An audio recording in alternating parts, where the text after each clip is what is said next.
The free-to-play, action-adventure gacha game Genshin Impact seems to get closer to incorporating every other conceivable video game genre with each update. From tower defense to puzzles, roguelikes, and Pong, players have been spoiled with consistent events that have been released almost every 3 weeks since the game's launch in 2020, many of which have a time limit. The formula has changed with the highly anticipated Genius Invocation TCG, though. Genius Invocation TCG has become a constant fixture in Genshin Impact's in-game, similar to the Serenidia pot. Additionally, it marks the game's entry into the wonderful world of collectible card games. Prerequisites. There are 2 requirements that must be met before the game will allow you to start the world quest. Come try Genius Invocation TCG. The Archon Quest Prologue, Act 3 Song of the Dragon and Freedom must have been successfully completed by the player by the time they reach Adventure Rank 32. The latter isn't too challenging because it's one of the earlier quests that takes place in Mondstadt's first city, but the former will make it difficult for new players to get started right away. This selection is supported by a strong argument. Although the Genius Invocation trading card game is a distinct game, understanding how the card game functions requires a foundational understanding of elemental reactions, character skills, and burst abilities. It is therefore advised that players familiarize themselves with the fundamentals of the game before advancing to this card form. Play and lore in games. The Genius Invocation TCG is explained in Genshin Impact in a manner that is largely dialogue-based and peculiarly involves a cat named Prince and his menial human assistant Cheyenne.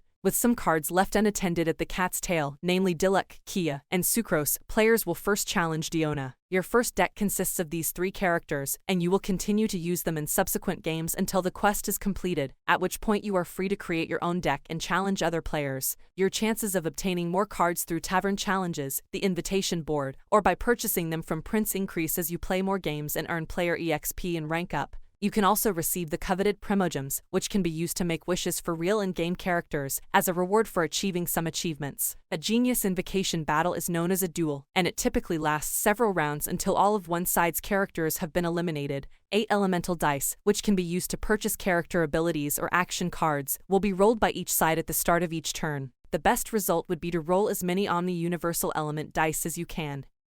But having elements connected to your characters is also very helpful. Then, each player will prepare in turn, with a turn ending once an attack is delivered. When both players agree to end the round, which typically happens when they run out of elemental dice, the round is considered to be over. Genius Invocation TCG is a game that is simple to learn once you get the hang of it, but it can be very difficult to master. The majority of NPCs are not particularly tough, so it is possible to engage in a game of attrition where the winner is the first to attack and persist over time. It will take more strategy to compete in PvP or against harder NPCs. By concentrating on winning the duel in as few rounds as possible, one can stop the opposing team from developing their characters and using an excessive number of advantageous action cards. The number of moves you can make per turn will increase if you use action cards that will give you more usable elemental dice. And because Genshin Impact wouldn't be Genshin Impact otherwise, mastering character synergies to set off the most potent elemental reactions will be crucial to dealing damage that exceeds what your opponent will anticipate. Thanks for watching. Don't forget to like and subscribe and support my channel. Lesser than 3.